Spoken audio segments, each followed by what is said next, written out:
this demonstration. It's going to be a bowl for you using canes, so in Italian style, and it'll have a matching lid wrap to the canes. So now these very brewing iron, really hot there, about 1,000 degrees. So you can wind on some hot glass. If the tip of the iron isn't hot, then the glass won't attach itself. So Kelly's showing you the glass now that he's brought it out at 1140 degrees. And it's just letting you see how easy it is to go out of control. So you must turn the iron constantly. The minute you stop, it'll sag. And even later on, when it's cooling off, it'll still sag. So you turn constantly.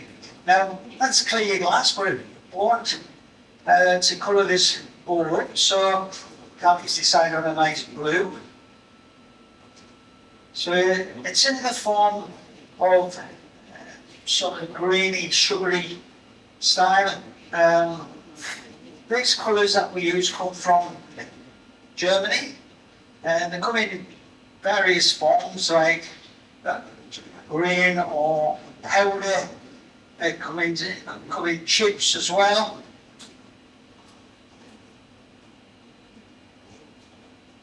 Just putting a double dip on there, got a good depth of colour as while you put on the deeper the colour.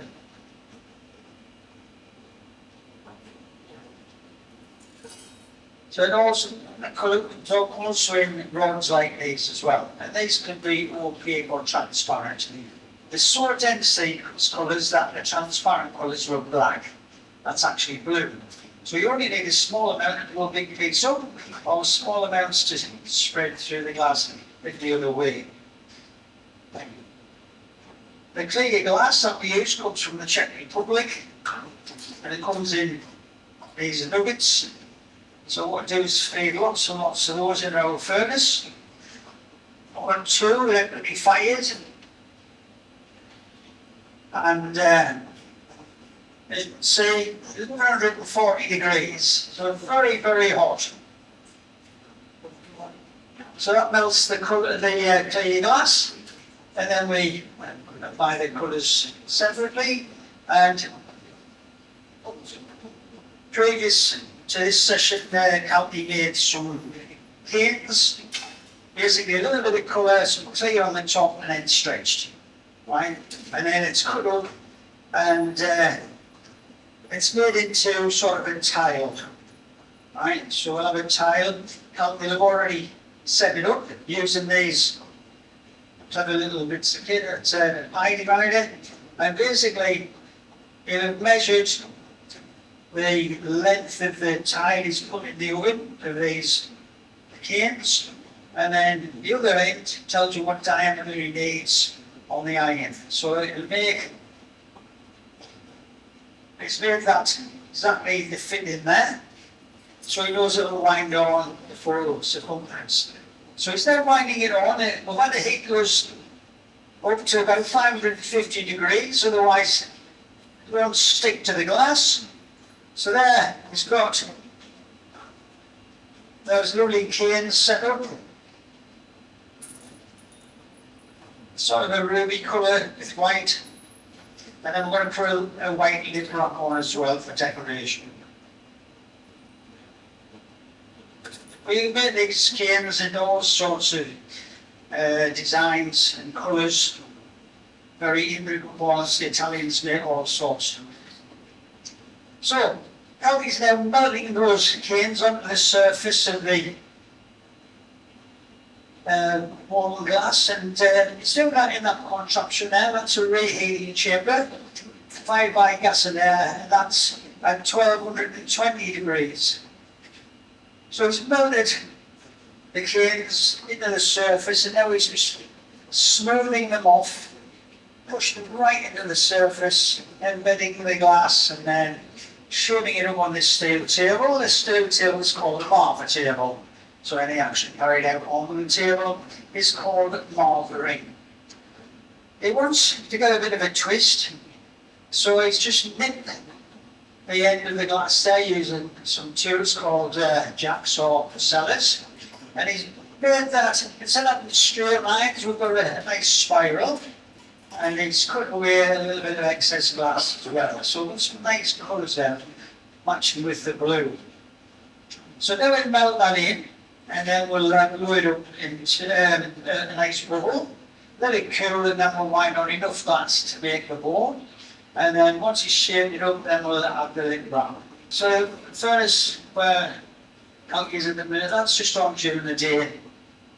Switched off and we'll finish this afternoon. When the furnaces were that hold the glass, they're on 24/7, 52 weeks of the year. And the liner that's in there, we usually try to change about every 2.5 years.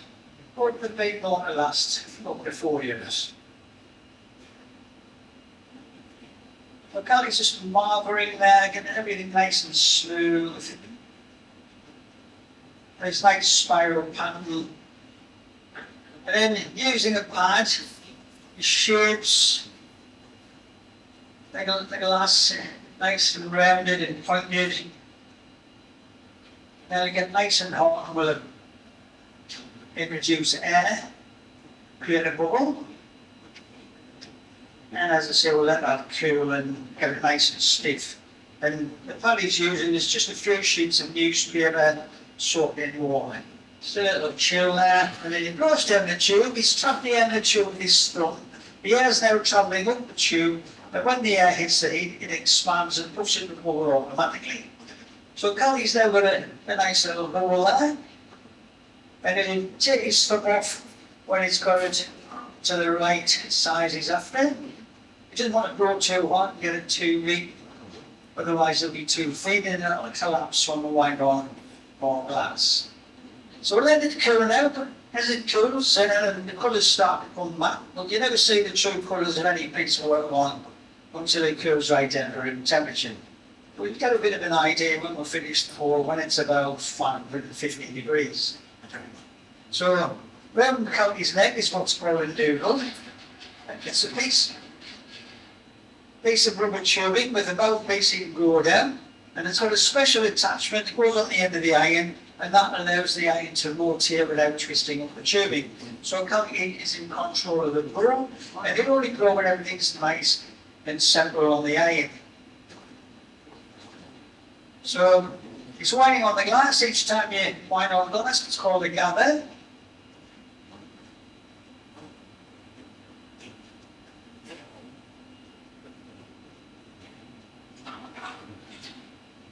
There's also, she's got lots of glass at this end because we're working upside down at the moment. It hangs it down and it stretches. Then use the rubber block, he just shapes it up and then lowers very gently. And then back on the paper.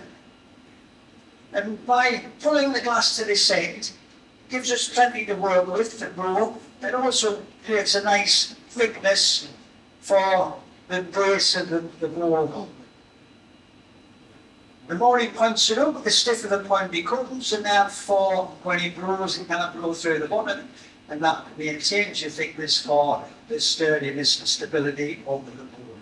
So we just use an ordinary soda lime silicate glass, just a basic glass, which is all right for walls and windows and the likes of what we do. Silver sand is your glass, that's at a very high temperature. To bring that temperature down, you mix in sodium carbonate. Well, depending on the mix, that glass will be soluble in water, so you add lime to stabilise the glass. And then it's a case of adding other ingredients if you want to introduce properties. For instance, if you want heat resistance for ovenware or scientific ware, then you add something called boron. That'll give you more silicate glass, typical of Pyrex. I'll come back and say, Calvin's just now cutting a line into the glass, and he's cutting a line into the glass this side of the iron. That means all the glass is free of the iron on that cut line. That's called your jack line or your neckline. That's the potential rim of the board, but remember we want to put a lip wrap around. So we continue now to blow that up once it's heated up. Get back to your glass, so boron gives you a heat resistant glass. To get colours in the glass, to that mix you add metal oxides. Now getting colours as an art in itself, you need a specialist, but just to give you an idea of which metal gives you which colour, most expensive colours are pinks and rubies, plus they're made of gold. The cheaper ones are green, it's because they're made with iron.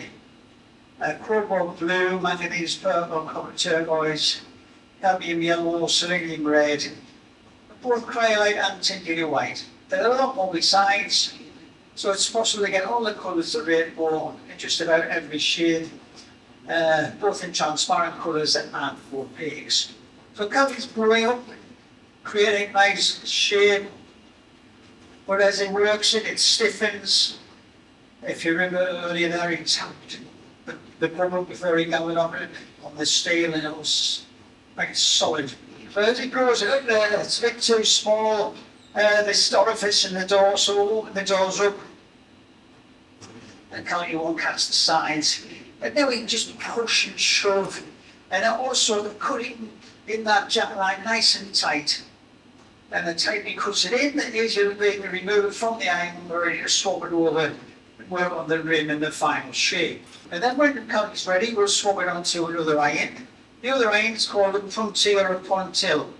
Pontil is a French word coming from the word pont, meaning breach. It's a solid iron. I'm going to wind on some glass, that'll act as glue. I'll shape it up on the marble table, we'll attach it to the base, we'll apply water to the jack line using a very sharp file, that'll make it very brittle. Calvin will send the vibration down his iron, it'll release and remain on my iron. So I'm going to chill this little bit of glass off, shape it up. Now we don't want to attach this too hot, otherwise it'll weld. And we won't get it off once we finish the piece. But we're not attaching too cool either. Otherwise the slightest vibration fall on the floor. And a very sharp file doused in the water, slows along the jack line. It's really brittle. Touch more water, a little tap. Off it comes. And now Calvin can work on the rim in a fine shape.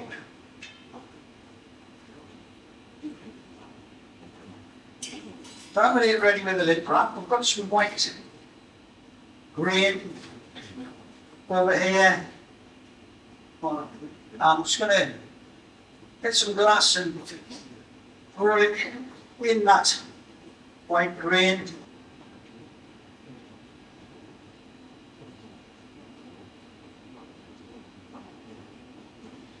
So Kelly gets set up the rim, and then we're going to run this white glass around the rim and roll it out nicely to match the white in the cans. I'm just going to point this up.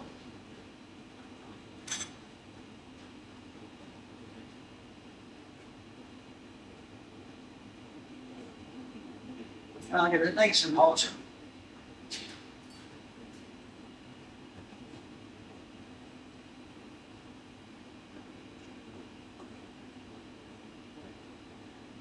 Ready, Cal? Here, whenever.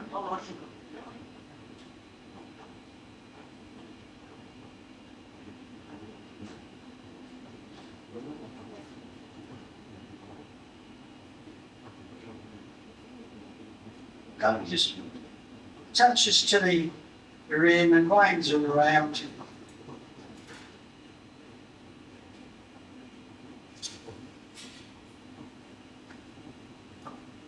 And I'll just set it up so it's nice and even, and then we'll open the ball out.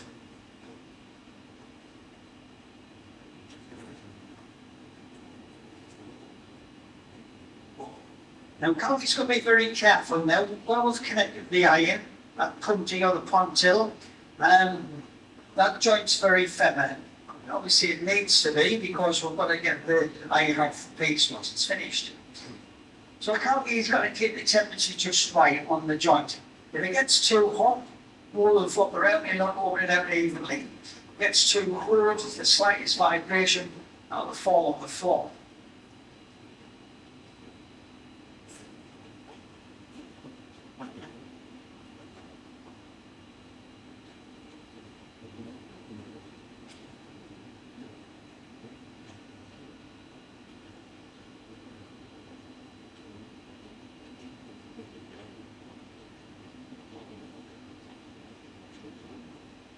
So he's mainly concentrating the heat on the rim. And you can see that rim shoulders really, really hot, about 1,000 degrees, but at the back it's more like 650, 700, so it's quite stiff on the back. So calculating out and just shave, possibly, you know, I say.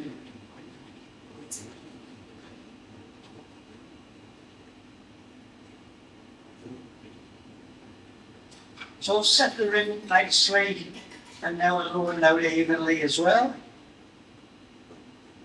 So he's got to be really careful as he opens it out. The hotter that becomes on the rim and the shoulder, the faster he turns, the more it'll flare on him and he'll lose control. But if he doesn't turn fast enough, it'll collapse in on itself and he'll lose it that way as well. So it's quite a delicate operation then.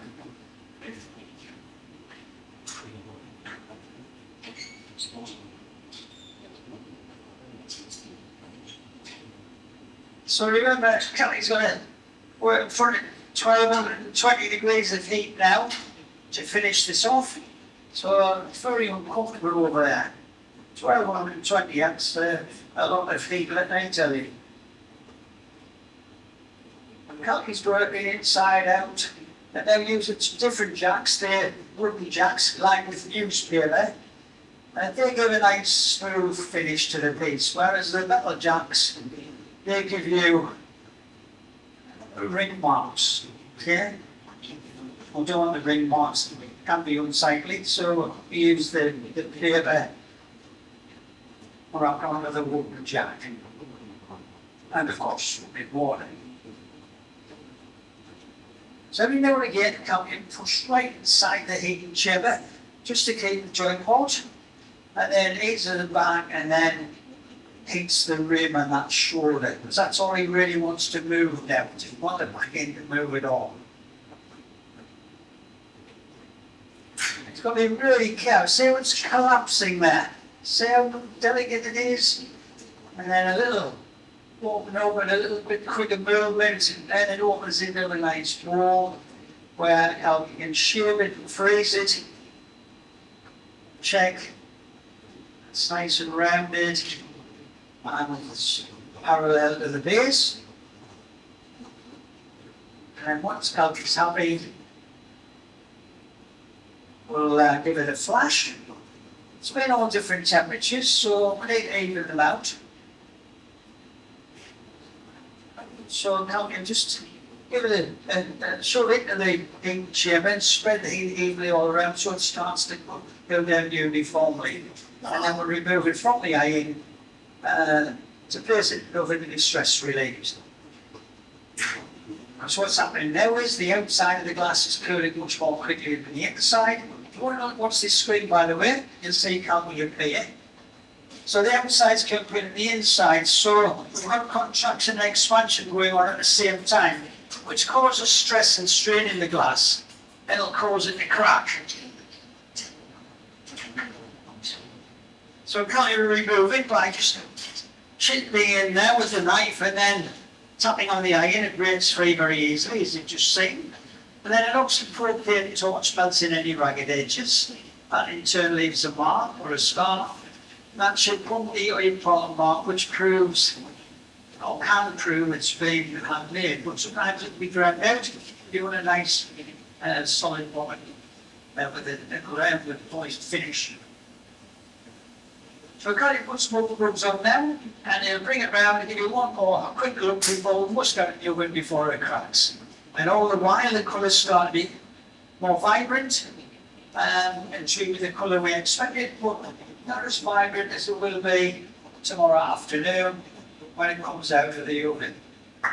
So that completes your demonstration, folks. So you've enjoyed it, found it interesting. If you've got any questions, please come before and ask. If not, I think the CD if I did.